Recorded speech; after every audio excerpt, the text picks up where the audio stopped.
What's worthwhile? Healing mind, body, and spirit. I'm Ramsey Zimmerman. I choose peace of mind, vitality of body, and joy of spirit over stress, exhaustion, or overwhelm. Together, let's explore and pursue the many ways to build holistic health and wellness. And that's the problem. And then with that, what ends up happening? Well, you end up eating a lot more food than what you should, and you end up moving a lot less because you're working at a cubicle, or you're working at an office, or working at home, sitting on a chair like you and I are doing right now. And you're just simply creating the perfect condition for your body to say, well, like, we got plenty of energy now laying around. Let's store it for a rainy day. Hey there, it's Ramsey here. That was Andreas Ayesta. Andreas is a registered dietitian, sports nutritionist, and founder of Planos Nutrition, where he helps men and women over 30 lose fat, improve energy, and build sustainable habits without restrictive diets or gimmicks. Now, I don't know about you, but I'm the proud owner of a spare tire that I've been carrying around my middle basically my whole life. It has definitely gotten smaller in the last couple of years, but it's still there. It's stubborn, loyal, a constant companion, perhaps. Why is belly fat always the last to go? And what would it take to actually get all the way down to a flat tummy for a middle-aged guy like me? Andreas knows what's up. Let's see what he says. Hey, Andreas, how's it going today? Good, Ramsey. Thank you so much for having me, man. Yeah, no, I'm excited to talk to you. You're a registered dietitian and a sports nutritionist, and you like to work with busy people who are trying to lose fat and be energetic and build sustainable habits. Those are all things that are right up my alley and all things that I need personally. Well, I'm hoping that I can help you and your audience. Yes, awesome. Well, I'd love to hear, before we sort of jump into, too far into that, tell me a little bit about sort of where you're from and how you got into this business, and, give me a little bit of backstory. Yeah, I'm originally from Venezuela. I was born and raised there. I grew up there up until I was about 21 years old. So I migrated to the United States in 2009. Grew up in a, I would call it like a medium income family. I wanted to be a doctor growing up. That's something I remember since I was a little kid, wearing toy stethoscopes and, Nice. doctor robes and stuff like that. And I don't remember where it started or how it started. But I remember I always worked really hard in my school and my grades because I knew medical school was not easy. And I think my personality was just always driven to just try to be perfect at everything that I did. But I definitely, and then I also had a bit of a competitive spirit, which I still do. And that drove me to want to really pursue a career in the sciences, particularly medicine. So I was trying to be always top of my class, and I graduated almost top of my class. I was second, almost couldn't get the first. The girl was in the first place, and that was something I'm still kind of salty about it. But what was actually a little bit more discouraging to me back then when I was graduating high school was that I didn't get into medical school like I had planned and that I thought was going to happen, and that really hurt me mentally. I didn't really know what I wanted to do at that point because I didn't really have a backup plan. I think it was something like either medicine or architecture, so like complete different things.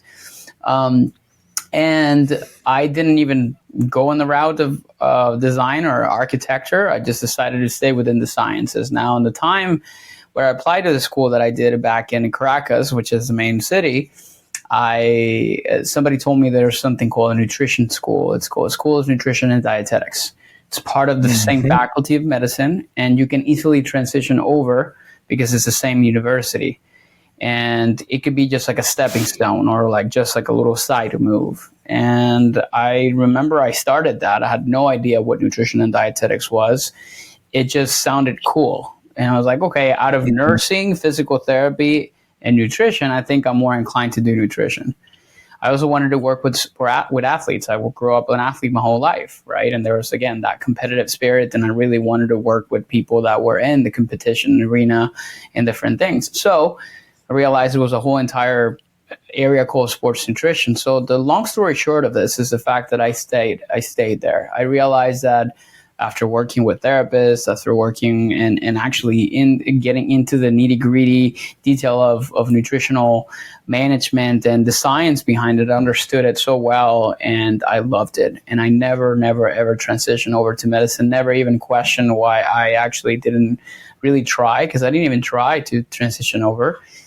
And the rest is history. I became a registered dietitian. I migrated here in 2009 because of political climate in Venezuela. It was one of those ones, if you read the news, you know what stuff was happening there. It's been happening for 20 years. I was one of the lucky ones that kind of got out of there like way early before people were even doing that. So I came here. I went to school here in Indiana. And I wanted to pursue the dream to become a sports dietitian, and I wanted to work with pro athletes. That was my big thing, which I did. I ended up graduating from college with honors. I did my sort of residency or my clinical hours in Texas, in a very prominent Texas medical center. And then I moved to Florida. In Florida, I had the opportunity to work with some of the top athletes, places like IMG Academy. I worked in NFL combine programs. I worked with NFL athletes, Major League Baseball, National Hockey League, like MLS, Olympians, you name it. And it was an amazing experience. Wow. And at some point, I realized I wanted to kind of start my own thing, because I was working in facilities and training facilities and different type of, research centers and things like that. And I figured I wanted to work on my own. So I took a lot of that knowledge, and eventually I started my own company, which is now known as Planos Nutrition, which is a company dedicated to help people build their blueprint for their own wellness and health, whether that's weight loss, losing the extra tire, or optimization of health, longevity, improvements of your relationship with food and your mindset around it. So we try to focus on a few different things, and we support people over 30, 40, and 50 years old who are just really trying to make this count. And ultimately, I tell people what health is wealth. So if you're not really paying attention to how you're taking care of yourself, it doesn't matter how much money you have or the status you have. If you don't have health, you don't have anything. So that's kind of what it sounds like you. It sounds like you had this idea when you were a kid that you were going to be a doctor, but I suspect that really what you had an idea was that you were going to help people and get people healthy. And, you dove into the sciences straight away. And when you sort of dug into the nutrition aspects of it, it sounds like you came at it both from the really scientific perspective, but then also from the, fitness and sports. Were you a big sports fan when you were a kid? It was funny because I was not a sports fan. As in, I was not really watching sports. Now I do a little bit. So you're out there playing all the time? I didn't want to watch. I just wanted to be in it. And I was one of those athletes that, I was really good at every sport, but I was, not great at any sport either. So it's the great ones at specific sports are the ones that play competitively and they get scholarships and stuff like that. I was just really good. Because my goal eventually was to, my main sports were tennis and soccer, and I played tennis competitively for quite some time. But again, didn't really do all that it required for me to be to the next level. But I still wanted to be involved in sports. When I wanted to be a doctor, I wanted to be a sports physician or a sports medicine practitioner. But one thing that really made a difference for me was, I remember it was my cousin that told me something that really resonated with me, which was, well, that's cool, cuz, because you'll now be able to help people prevent disease rather than treat it. Exactly. And that kind of hit me. And I was like, that's interesting. And I think I never really kind of saw it from that perspective, because ultimately most doctors are more driven, or not driven, but just their whole entire process is just to cure ailments and diseases, not always prevent them. And even though they may have the right intentions around prevention. Ultimately, they're treating disease. So I thought, well, if I can prevent people to go in there in the first place, like that's probably a pretty good gig. And that's why also I enjoy that. And I feel like my impact around this and the education and the things that I teach and how I coach are helping people get to that place. I think a lot of guys can relate to that idea that they want to be out there on the field, they want to be playing, they want to be in the middle of it. We go after certain things, and to some extent we specialize, and to some extent we still stay generalists and doing a bunch of stuff. And then I think a lot of us guys at a certain age, we have gotten to a certain point, but then we start to slow down and we start to sort of lose some steps, and we start to get a little bit of a spare tire around the middle. And I wonder, the guys that you sort of talk to and who you start to work with, like, what's their starting point a lot of times? Like, why and how is it that they connect with you, and sort of what kind of shape are they in kind of to start with? What's our starting point a lot of times? I think there's a couple of different starting points for the people I have worked with, particularly men. One group are those who are sick and tired of trying a lot of different things and failing at it miserably. These are the former athletes, the people that were in really good shape. They had great physiques, great health, and then life happened. They had kids, got married, like that kind of went on the wayside, focused on career. And this is a group where they have started and spent a good amount of time trying to fix the problems, but they have been unsuccessful. Usually they are in their 40s and sometimes getting to 50s. And this is a group that they have tried stuff. They're not new to this. They have attempted diets and things and stuff like that. And I think they're coming to me all burned out with so much stuff that they tried, but they never actually done what was most needed, which is like just focusing on just one thing and being accountable to it. That's one group of people. The second group of men are the ones who woke up one day or simply saw a picture from the weekend that they took with the family reunion or somewhere in there, and they look at that picture and they couldn't believe what they saw, right? It's like, and they see themselves every day, but it's just one of those moments when you're looking at your picture, what that sometimes feels like. It's like, what in the hell? What happened?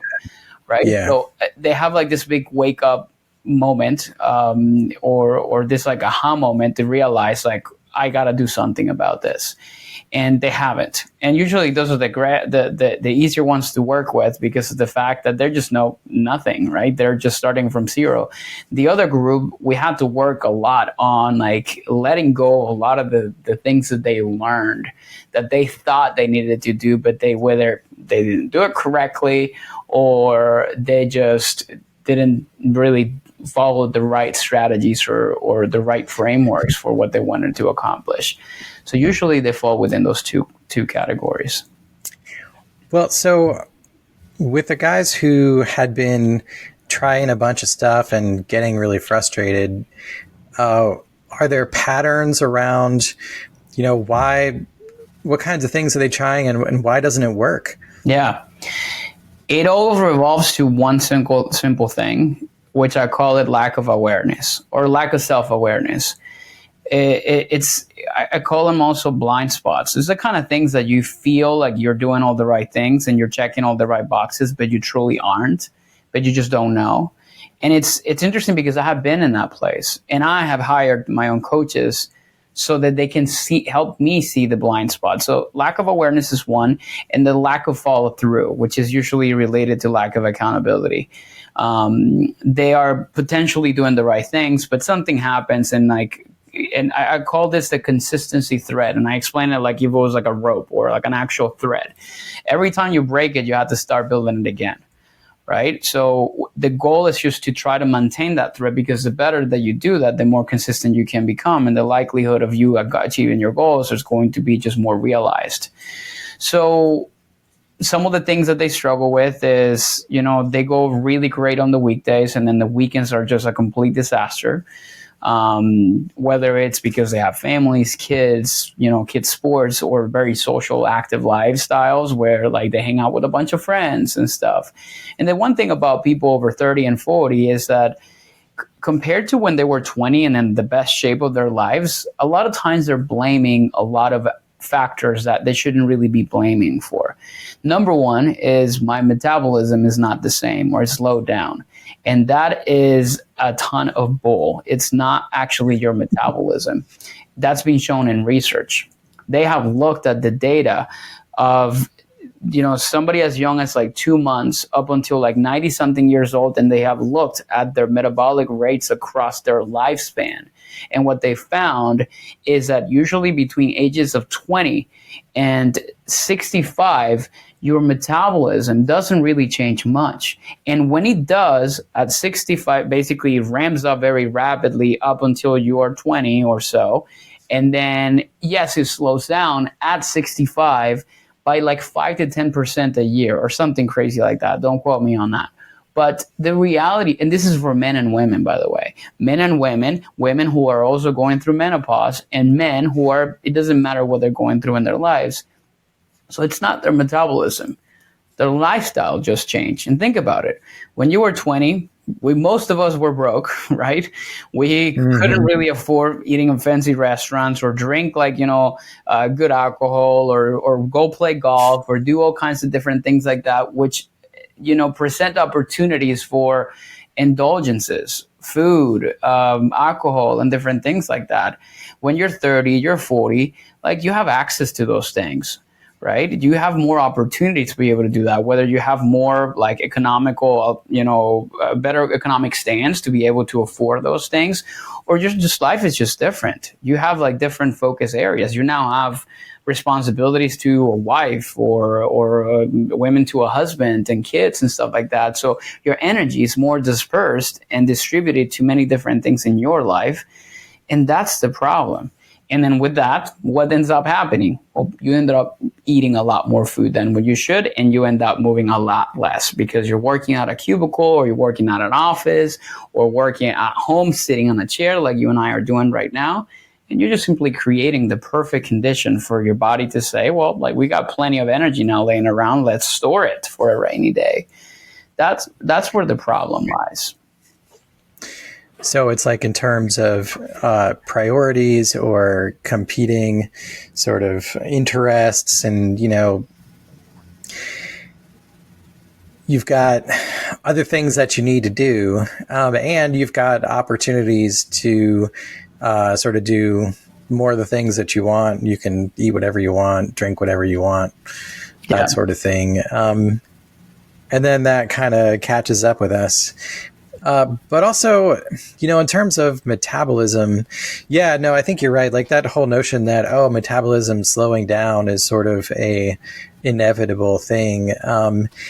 Isn't it more true that, metabolism kind of responds to what our, body is doing, what we're eating, the kind of exercise that we're getting? Like that is much more significant. It's much more dynamic than just it being a foregone conclusion that it's going to slow down, right? Yes. And to make an important distinction, when I talk about metabolism, I'm talking of what I like to call like your basal metabolic rate, which means like, the amount of calories your body requires at rest.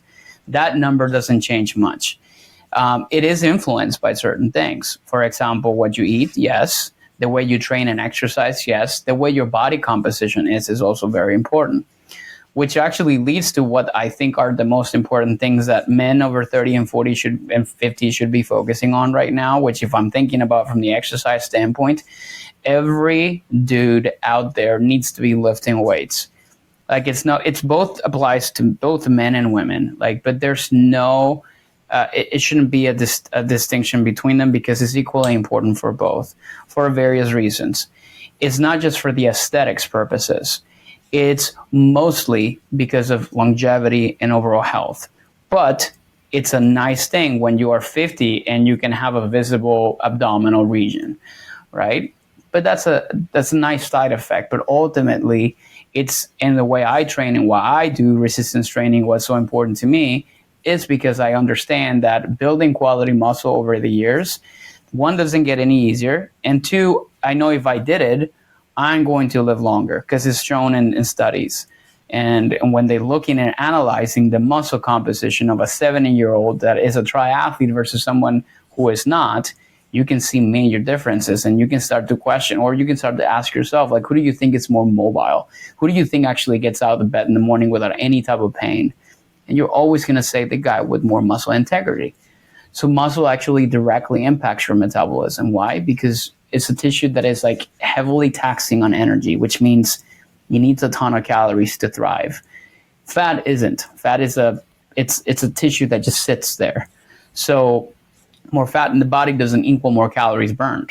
Yes, you are living in a larger body, but it doesn't necessarily mean that you're burning more calories because, well, fat is just calories at store or calories at storage.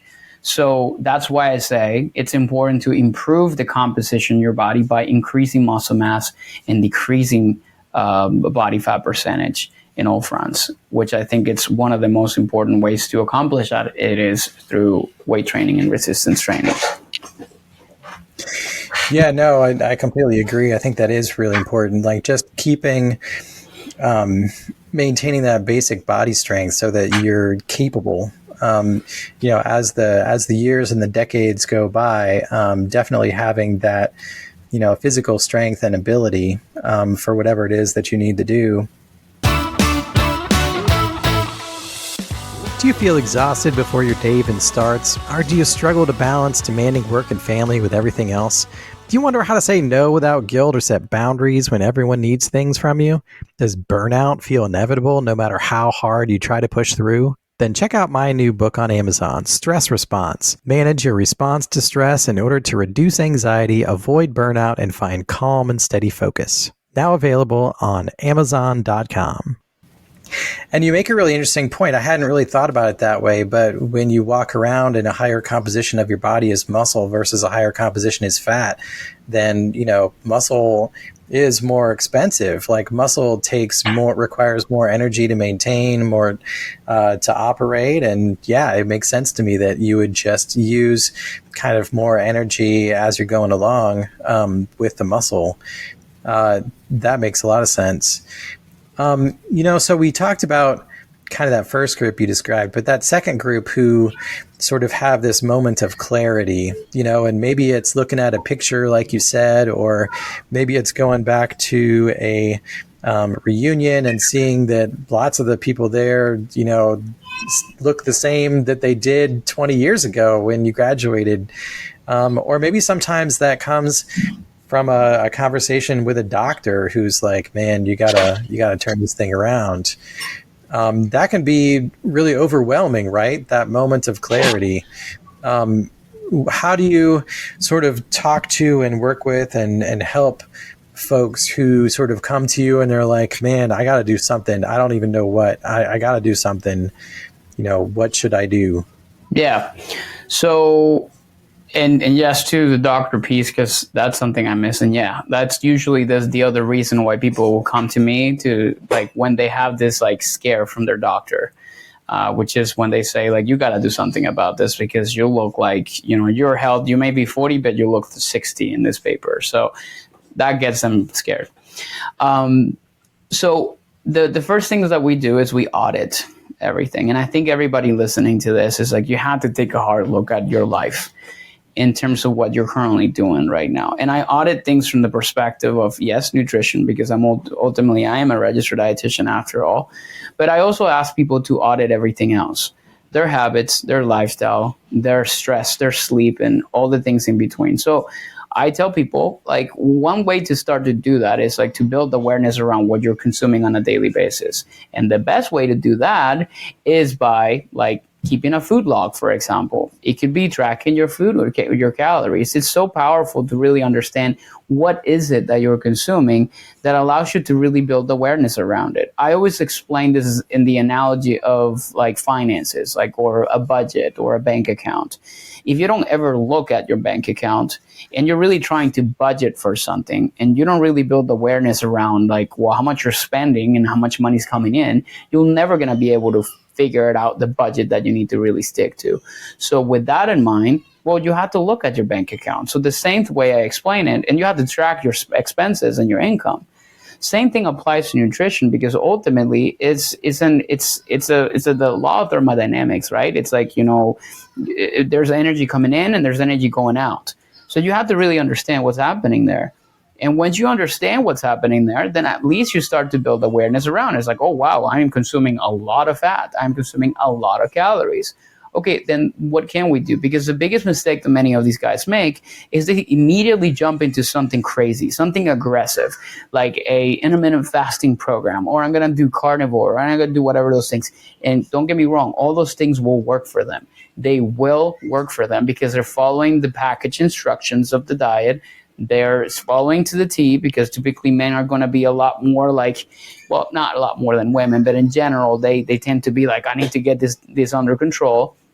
So what ends up happening is like they get to a goal, but then they become that first guy that I told you, right? The one that did something, lost 20 pounds, and then they gained the 20 pounds up.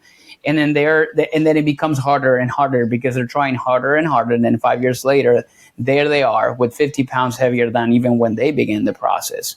So for me is awareness first, and start from where you're at, not anything crazy or aggressive. Then we'd like to focus on what I like to call the core five of health, which I think is everything where people need to be like building their entire foundation on health. And when you ask me, how do I get rid of the spare tire? Well, at the very like fundamental level of how to start to do that and reduce body fat and lose weight is by focusing on these 5 things I'm about to share. The number one is, I call it my favorite macronutrient, is prioritizing protein. And most men think that they're getting enough. They may be getting enough, but then may not consistent across the board. And every single time one of the guys I start working with start to improve their body composition, not even losing weight, it's usually attributed to the one thing I ask him to do at the beginning, which is, let's really get your protein under control. Let's track it. Let's make sure you're getting at least 0.8 to a gram of protein per pound of body weight for most people that are normal in weight. So if you don't have more than 20 pounds to lose, I would say probably use your current body weight. So if you're 200 pounds, 5'8", and you want to drop about 20 pounds because you want to be at 180, you probably need to be consuming anywhere between 180 to 200 grams of protein on a daily basis. So you start to build your diet around that. That's number one. The second thing I always tell people to focus on is their fiber intake. And the reason for it is because it's what's going to help them control their hunger and their satiety. What do you think? You're familiar with the GLP-1 medications and drugs, right? Ozempic, sure. Zepbound, all those different things that are just super mainstream right now. These drugs are so effective because of the fact that they're really like touching on brain circuits or like certain circuits at the brain level that control reward and satiety. So when you're able to control your urges, your hunger, your like cravings, you're able to just simply not desire those things and you eat less. Now, the natural way to do that is by getting enough fiber because it keeps your body fuller. It digests food slower, and the same thing with protein. So that's another way that you're able to control and manage your hunger levels. And at the same time, when you're getting a lot more fiber, that means you're probably consuming a lot less processed foods and more wholesome options. So that's number two. So the first one was protein. Mm-hmm. And that seems like... that it seemed like a lot of protein that you were saying. So, and then I think too, maybe some people think that they're getting enough protein, but oftentimes they're not. And, but then on the other hand, there's some folks, there's guys, especially who eat just like a ton of protein, and maybe they're even going full carnivore. But then the second thing that you said was to get enough fiber. And I think that's often overlooked, especially with guys getting enough fiber. It's like, it's like listening to this is like, first, okay, protein, we definitely got enough protein. We're doing good on protein, but fiber, fiber. So what are some really great sort of sources of fiber that, people could sort of integrate into their diet? I think if I build it as a simple day of eating, and with the focus on fiber intake, to get about 30 to 35 grams a day, which is what average men should be consuming. It should be about 15 grams of fiber for every 1,000 calories you consume. So if you calculate that, anywhere between 2,000 to 2,500 calories, which I was just considering the average amount of calories most men should be consuming based on where they're at, should be probably around that. And so it should be about 30 to 35 grams. So if I was just building the perfect day, I would have a breakfast that is composed of either some form of whole grain, like oatmeal, or whole rolled oats or something like that, that you have probably like at least like 3 to 4 grams of fiber in there, maybe some blueberries, or you can also do something more savory, like making some sauté vegetables with eggs. So you're throwing in some spinach, some tomatoes, maybe some bell peppers. You kind of saute them all together. So that's a good way to do that. You can also add maybe some chia seeds into a smoothie that actually adds a little bit of fiber that is in there too. Maybe for lunch, you're having a nice little salad bowl with at least 2 to 3 different vegetables. This afternoon, for example, I had some ahi tuna with some rice, and then it was a combination of romaine lettuce with spinach, tomatoes, radishes. I had some avocado, which is a great source of fiber too. And then I think I also added some carrots in there too. So it's a combination of colors. And that will probably land you probably at least 10 grams of fiber that you added in there with the combination of those things.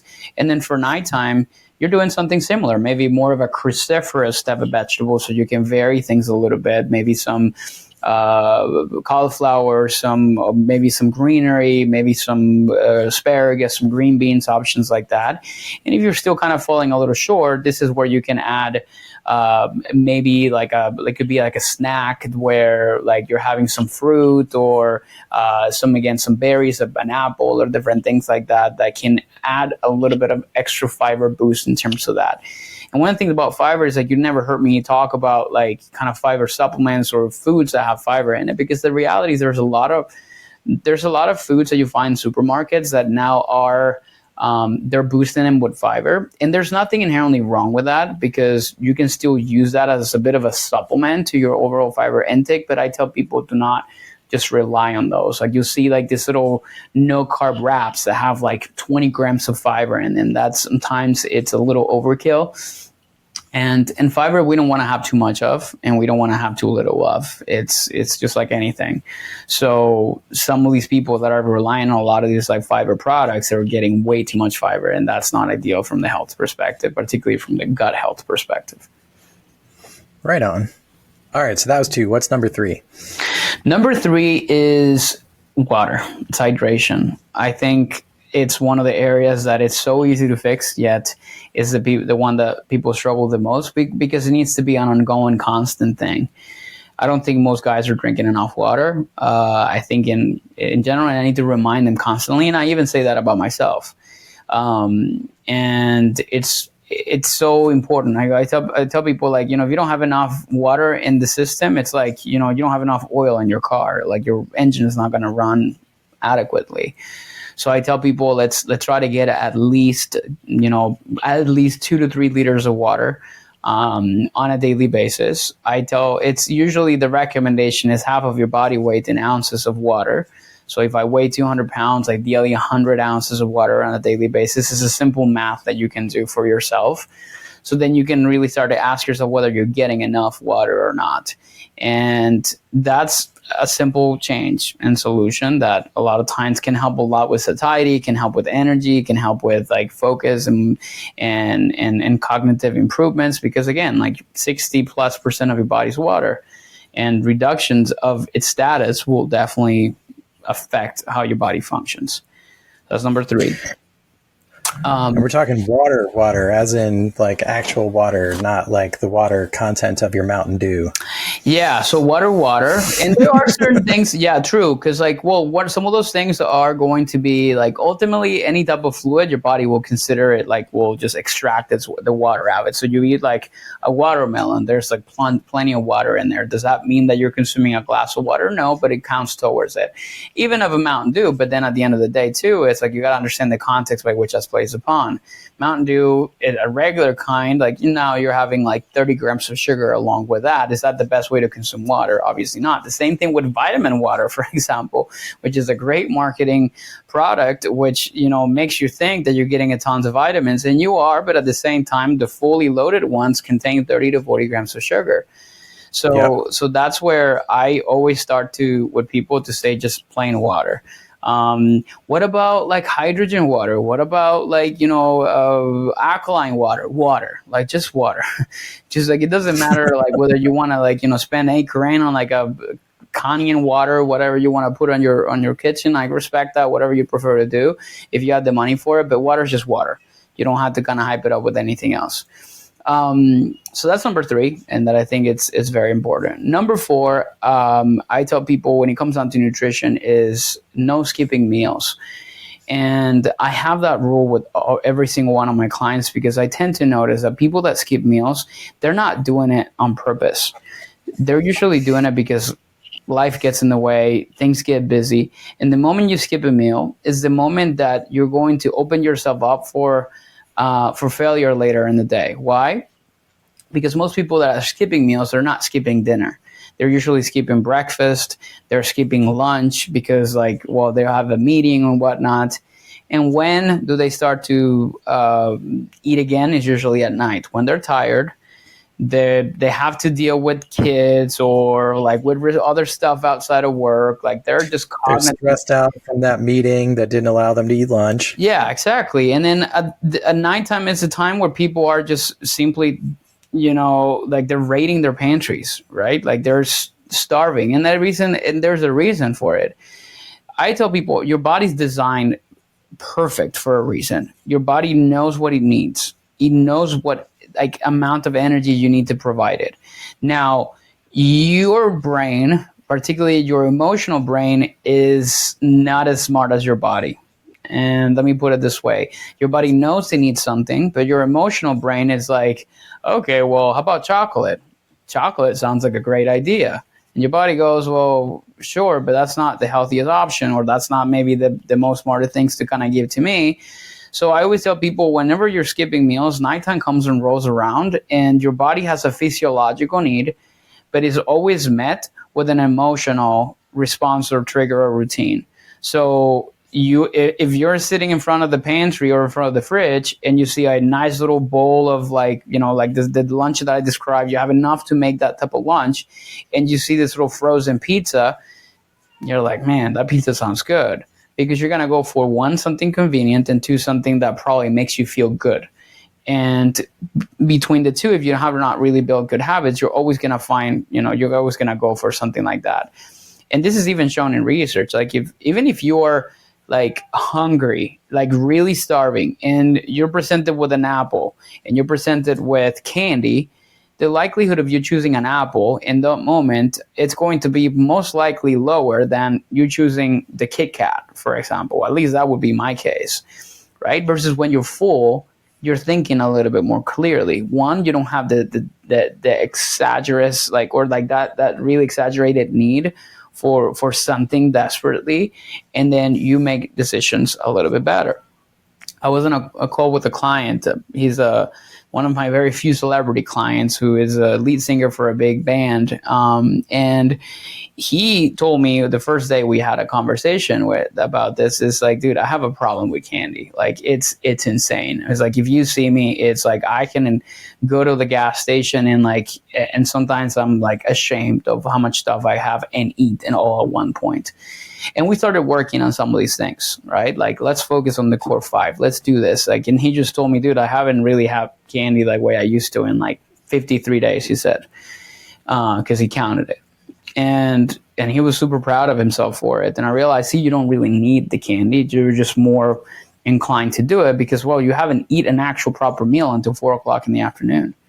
So that started to change. So fix those things and you'll notice that your inclination to have a lot of these other foods will most likely subside. So where we at? That's 4, right? That was 4. That was don't skip meals. It sounds like there's 1 left. So there's 1 left. And I think I kind of like have a bit of a, it's either or. If I just stick to nutrition only, the 5th one, I call it just reflection, which is, every single week I ask myself, like, how do I rate my nutrition this week? Or how do I rate my health this week? I think many guys struggle with the problem that they're not necessarily addressing or becoming aware of what's actually happening inside of their bodies or with what they're doing. Whether they're not stepping on the scale to figure out what's happening because of fear, or whether they're not simply taking a moment to realize, like, man, like I did pretty good. This is a good example also with this client who sometimes I need to explain to him what's happening so he can understand the changes that he's making, because sometimes he doesn't feel like there's any type of change per se. So reflection is the ability that you have to be able to look back at your actions and the habits and decisions you made throughout the week around your health, and to critically evaluate them from the positive and negative standpoint, or from the positive or constructive standpoint. Let's just put it that way. What went well this week? Well, I had breakfast every morning. Great. Well, I had, I had less candy, or I was a little bit more consistent with my diet. Great. What didn't go as well? I indulged a little bit too much in this night with too much alcohol. Okay, what could I do differently in the future, right? Because this is the kind of stuff that stays with you. I tell people that nutrition and like getting rid of the extra fat and losing the weight is very mental.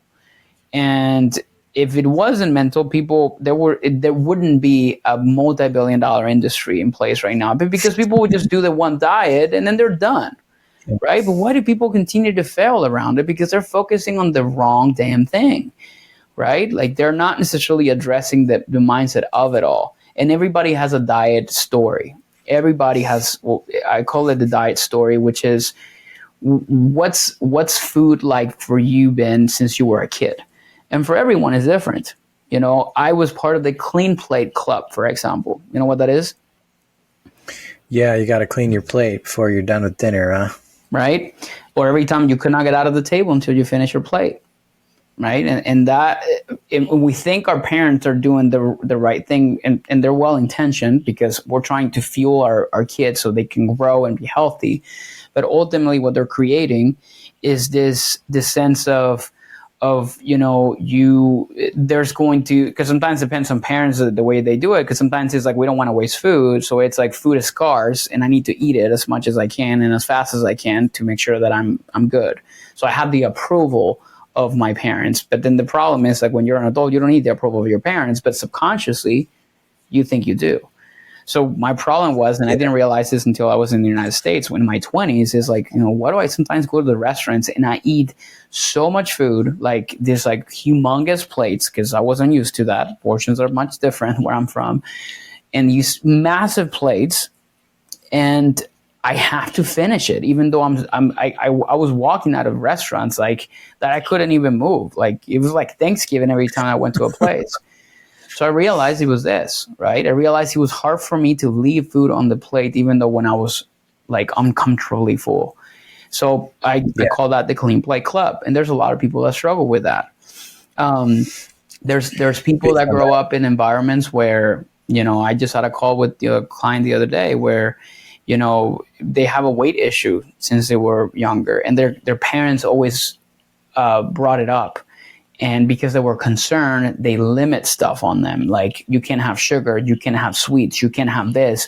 Let's put you on a diet. Imagine you're 12 years old and you're put on a restriction while your other friends are eating all this stuff. Not only that, but you're now being made fun of because of the fact that you have extra weight on you. That stuff really kind of weighs heavily on people, and it really transforms the way. And this is the kind of stuff that happened when you're a kid, but then that manifests, like the really big traumas manifest when you're 30 and 40.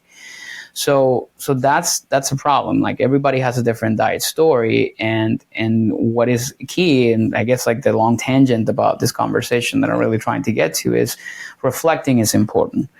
If you're not really understanding this of yourself, you're never going to be able to get to the root cause of the problems that drives you to gain the 20 pounds every time.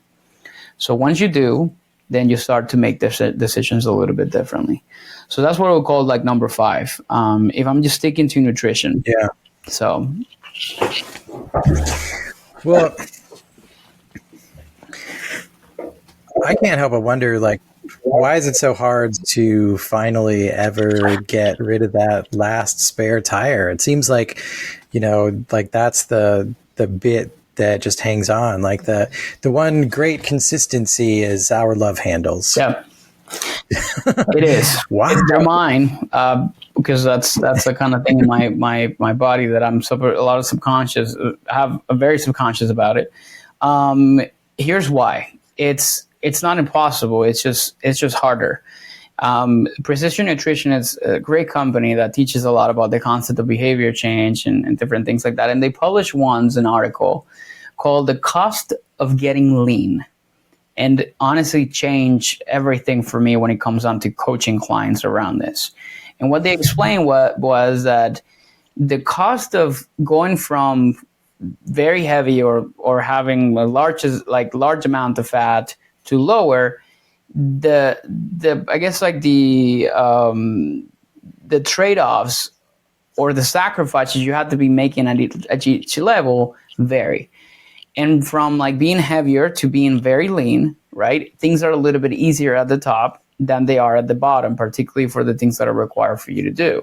And they made the example, like when you're really trying to get to like a single digit body fat percentage in men, like bodybuilder type of, digits, you got to understand that the sacrifices and the trade-offs are much larger. And the amount of things that you're supposed to do, you're not doing. Now, what is the most, I think, frustrating thing for men is thinking that you are actually doing all that you're supposed to, but people are not. And again, it goes back to the lack of self-awareness. So why is it hard to get rid of the fat tire? Because you're not really doing all the things that you're supposed to do. And I tell people, okay, like you really want to get rid of this stuff. Well, let's spend 30 days doing everything, all the sacrifices required to be able to do it. And I promise you, like if you, for example, you right now, you tell me, Andres, like I want to hire you for like 30 days and I want you to get me shredded, and I'm willing to do everything that I need to do to be able to help make that happen. So I'm going to tell you exactly what it would take. And let's just pretending that you're a person that you seem to have like, body fat percentage that is adequate. You're not a bodybuilder, like single digit body fat percentage, but you have maybe like, around 20 or a little bit around that time, like around that body fat percentage. So you're trying to get down like, like in the 12% body fat.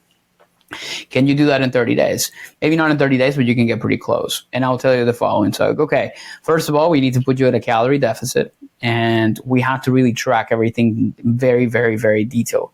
So we're going to have to track every ounce of food that you consume to make sure that you're staying within the specific calorie budget that I'm going to put you on. We need to make sure that we're creating an adequate deficit by making sure that your exercise actually matches that. So we're going to be doing whether it's cardio or movement for 20 to 40 minutes, like, most of every day of the week, or some form of movement to make sure the gap is there. We're going to get 8 hours of sleep. We're going to make sure your stress is under management, so you're not necessarily racking up your cortisol and or jacking it up, and that's sort of affecting the way that your body's mobilizing fuels and all.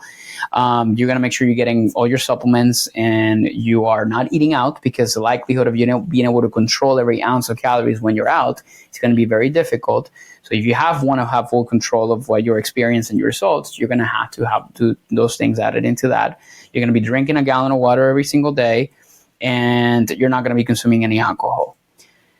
If I have you do that for 30 days, you're going to get rid of your spare tire. You will. That's a given. Now, sustaining that's a little bit tougher. And most people can, not to that level, because I couldn't. I got down to that. And what I just told you is exactly what I did for 60 days. And I was shredded. I was so lean and I felt so good, but then I couldn't sustain that. I couldn't. So I think the answer to your question is, why is it so hard? Because people are not willing to do what it takes to get to that place. And don't get me wrong, there's people that are genetically gifted where you'll see them and they're eating like an asshole and they're like whatever they're doing. But then they're just more genetically predisposed to having a body composition that it favors muscle maintenance and lower body fat percentage. And that's just something that you can blame your parents for because they created you. So that's something a lot of times I tell people that, we're just dealt different cards and there's a genetic component to it that is really difficult. There's people that have a harder time doing this, and there's people that's going to be super easy. Now, if you're one of those or you're like, okay, this is not as easy for me, you really need to understand that the effort required for you specifically is going to be much higher, which is why I hate comparing myself or getting my clients to compare themselves with other people, which is never a helpful thing to do. Well, I have to say that I found this to be a very encouraging conversation, even though you didn't tell me that I could just do, 50 sit-ups 3 times a day and I could get rid of my spare tire, which is what I was secretly hoping you'd tell me. Sorry to disappoint you. But clearly that's not the answer. But some of the things I did take away from this is that if you're in either one of those two positions that we talked about, where you either are realizing that, you have slipped and that all those crazy things you've been trying to do, none of them really stuck, or if you're in that position where you got that scare from your doctor or from just realizing, all of a sudden that you're not where you need to be. In either one of those cases, there's really some, basic fundamentals, foundational things that you can do, and they're just really not, super difficult. It's a matter of what I'm hearing you say is it's a matter of consistency, and it's a matter of taking them on and doing the right things for an extended period of time. And I'm also getting from you that if you are serious and motivated and I want to get down and lose that spare tire once and for all, it is possible, but it's going to require a pretty big commitment to do all those things and get there. And maybe I just need to learn to love my love handles. Yeah. And again, sometimes, and when I talk about the 30-day thing, I didn't really necessarily meant it as a way to say this is what's required. Because if you can extend that process and say okay, if I don't really do all those things, but I kind of give myself a bit more freedom, can I still accomplish that goal? You can, but just understand that it'll take longer, but then it takes applied pressure consistently, right? So it's not just a good month and then kind of falling off. So it's how can you maintain some level of discipline, for 6 months, doing these things while maybe still living your life. And this is the clients that I talk to that are just, they're taking longer in their process. But what I tell them is well, you got to understand if it's longer, but then you still have to have an applied pressure day in, day out to be able to get to that place. Maybe you're not tracking everything to the T, but maybe you are consistent with your exercise routines and stuff like that. You're not letting yourself slip heavily 2 days in a row, that kind of thing. So I think that consistency, which you mentioned, it's so important. And if you're able to be consistent at one thing for a period of time, you're most likely going to be able to get there. But that's probably what I would say, because I didn't want people to kind of walk away thinking, like, okay, I guess I got to do this like 30-day super restrictive thing. Yeah, no, I don't think that's the message, that you have to do that 30-day super restrictive. I think the message is that don't have like a crazy unrealistic expectation that you can get to perfection ever, and that, you know, perfection is maybe not even really the goal. The goal is consistent health over the rest of your life. So yeah, no, this was great. I really appreciate you coming in and talking, and I got a lot out of this, and I hope lots of people do too. So tell me where, if people want to learn more, to get a hold of you, talk to you, where can they find you online? Yeah. So there's 3 ways, either through social media, through our soon to launch community, or through my website. So those are 3 places to go. Well, our website is planosnutrition.com. It's a little outdated, but it's essentially where it has everything that you need to know about, like, how to work with us if you wanted to get help or support on a one-on-one basis. We have our social media channels, which are very active in YouTube and Instagram, and also on TikTok. So those are our main channels, and we're posting content, free content all the time. And I think it's a great way to get educated on a lot of the things that I teach. And then we are soon launching a community called Wellness Plus. It's a community for people over 30 who are really trying to be accountable in the process, and to we're trying to get rid of the spare tire and things like that, but they just need to be connected with somebody that can support them. And it's free, or you have some paid tiers that you can access to with some more access to me. So those are all things that you can check out, and you can connect with us through to be able to support you in your health journey. Awesome. Thanks so much, Andreas. Talk to you soon. Thank you, Ramsey. Looking for more? Visit whatsworthwhile.net to listen to podcast episodes, learn from books and articles, and live better by choosing healthy products and practices. I'm now offering services through Worthwhile Advisors for personal coaching, professional advising, speaking, and group facilitation. If you or your team are ready to reduce stress and anxiety, build vitality and momentum, and accomplish your goals without burning out, then please contact me, Ramsey Zimmerman, through the website or on social media like Instagram, X, or LinkedIn. Thanks.